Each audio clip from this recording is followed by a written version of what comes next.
Good evening, ladies and gentlemen, and welcome to the 6 p.m. English New Prime on Camdis Television. First, the headlines.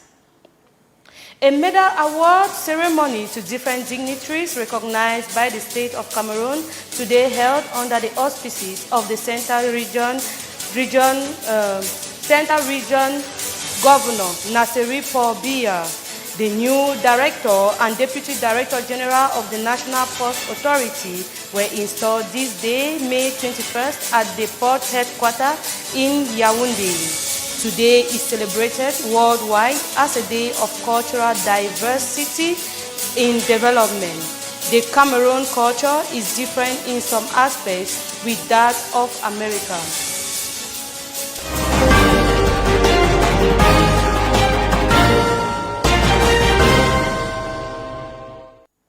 Welcome back. We begin our news with the ceremony that took place in the Yaoundé Council Hall. A medal award ceremony to different dignitaries recognized by the state of Cameroon has taken place at the Yaoundé Council Hall, held under the auspices of the Governor of the Central Region, Naseri Paul Biya. Some honorifics and ranks included the Grand Officers of National Values and Commanders of Value Orders. Our reporter, Stephen Elangwe, was at the ceremony, and now his report.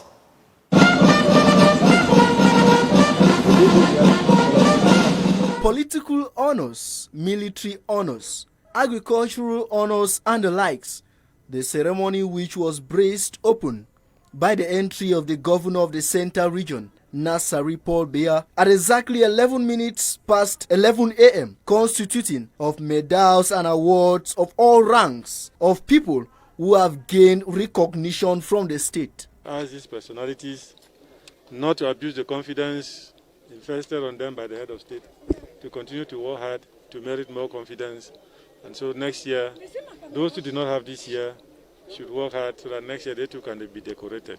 The newly honored expressed gratitude and promised to remain engaged in their services to the nation. I want to say that I'm very grateful. I thank the Lord Almighty in Jesus' name, because He's the one who has taken me to this stage. I'm now in my 39th year of service, but I don't think that I'm worse than any other person.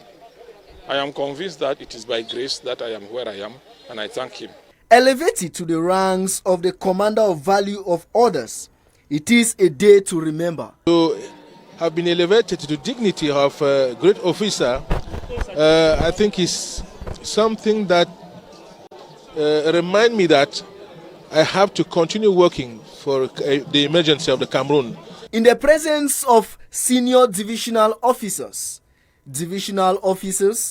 mayors, family members, and other well-wishers, the ceremony was condimented by joy and euphony, though many still question the necessity for such a gathering in a time of the COVID-19. We now move to Bamenda, the Northwest region, where some 68 administrative, municipal, and sporting personnel were decorated during the 20th May celebration in the Northwest region. The event, chaired by the Governor of the Northwest, Adolphe Lafrique, at the Governor Esplanade instead of the usual Commercial Avenue grandstand. Our Northwest correspondent, Nebajirum, tells us more.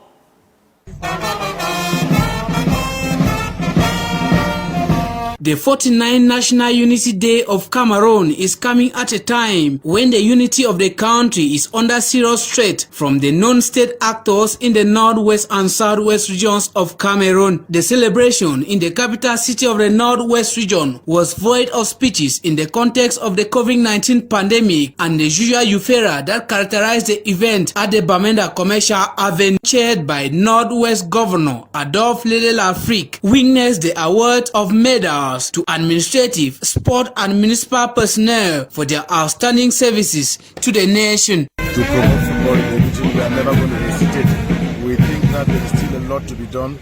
We are gradually moving towards where we think we want to be. but we definitely have to keep working, we definitely have to keep sacrificing, we definitely have to keep the motivation, and we have no other obligation than to keep working so that tomorrow we might be able to attain higher heights. Sanitation, as I told you, we are almost the best. If you go to infrastructure, educational infrastructure, I think Tuba is leading. But all this is to make our people have good school, good hospital, good roads, and good environment to live in. It might be those are some of the reasons, and those are my keyword watch. That is where I'm back on. Celebrated under the theme Unity in Diversity, a major asset of the Cameroonian people in their determined move toward emergence. The hope of all Cameroonians is to see the country gain back her peace as it was before. The National Port Authority this day, through the Minister of Transport, installed the Director General and the Deputy Director General. The ceremony took place at the port headquarters in Yaoundé. The newly appointed have been asked to work like and more than their predecessor. Details in the following report.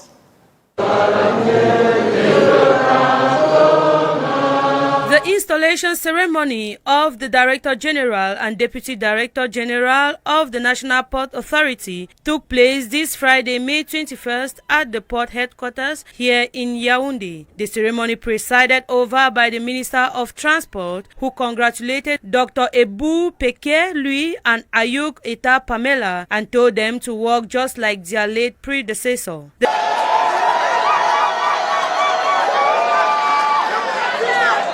The President of the Republic, through the voice of the Transport Minister, assigned the Director General and his assistant to work together, develop infrastructures, and develop maritime transportation system. Ayuk Eta Pamela thanked God Almighty and the President for renewed confidence. I want to first of all thank God for this wonderful day. I want to thank God.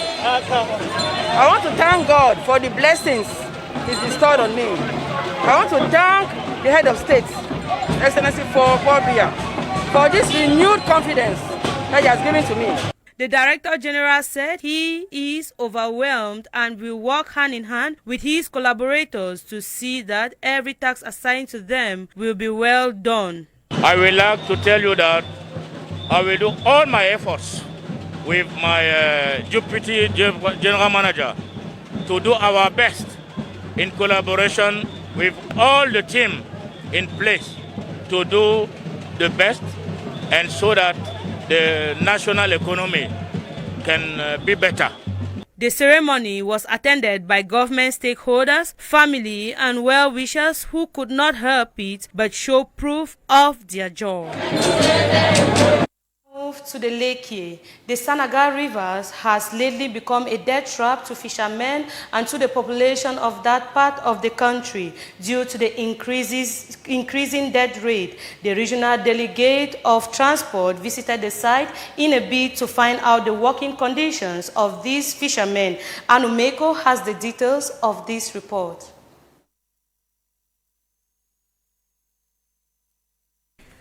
Visibly calm, the river Sanaga in Monateli has become very dangerous as it keeps swallowing lives of Cameroonians whose only crime is seeking for means to survive from the catch in the river. In just about 4 months, not less than 5 persons have died in this water, according to information gathered from these professional fishermen.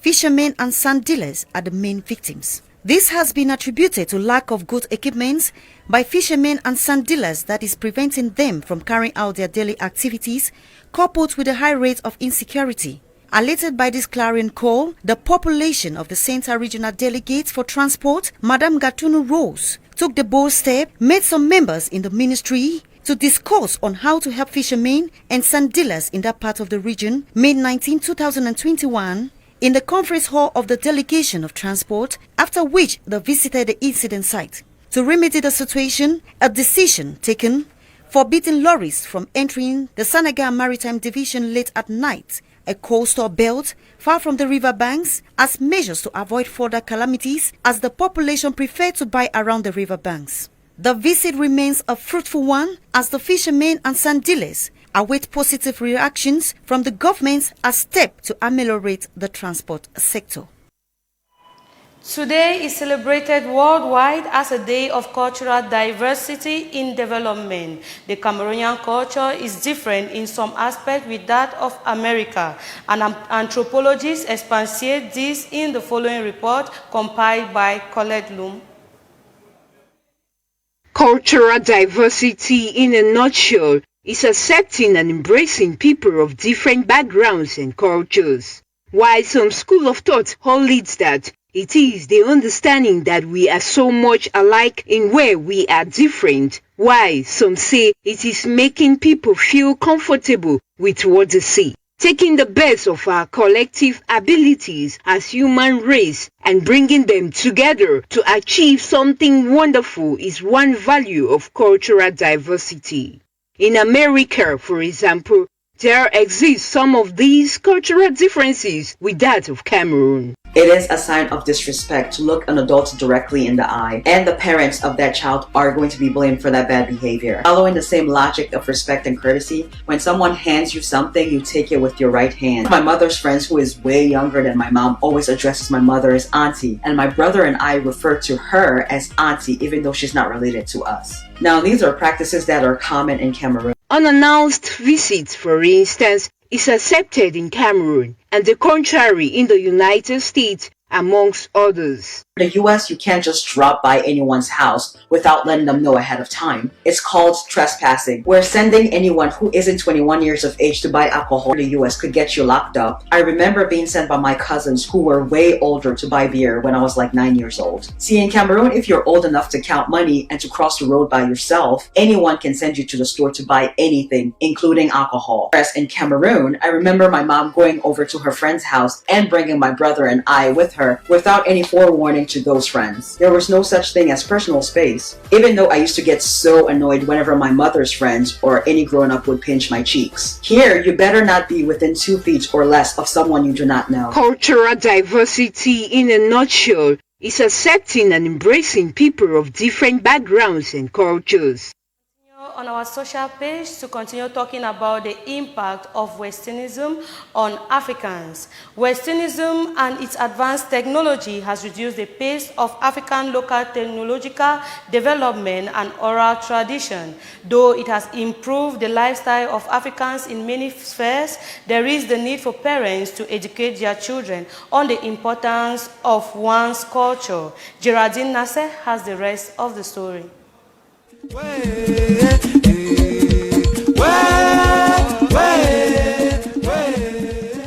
Cameroon is often known as African in miniature because of its geographical and cultural diversity. Culture is simply the way of life of any given people that is transmittable from one generation to another.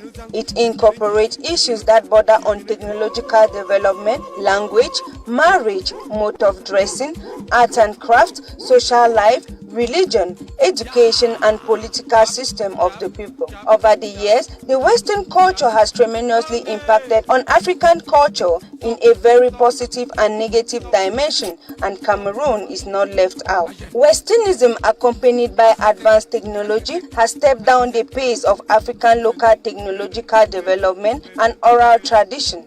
In fairness, however, Western technology has tremendously improved the lifestyle of Africans in various areas such as medicine, communication, transport, clothing, and so on.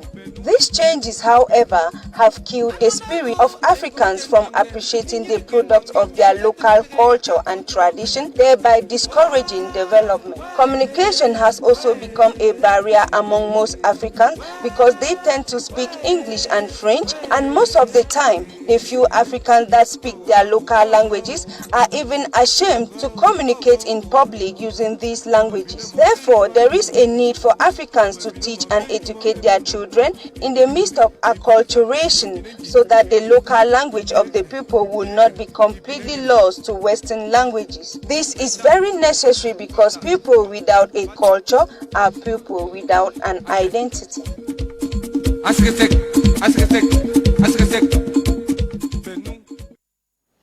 Most Cameroonians have been victims of phone theft irrespective of how careful they are. Men of the underworld still do away with the phones after all efforts, but hope is not lost. An ICT expert substantiates on this, on the measures to retrieve this phone. Colette Loom tells us in this report.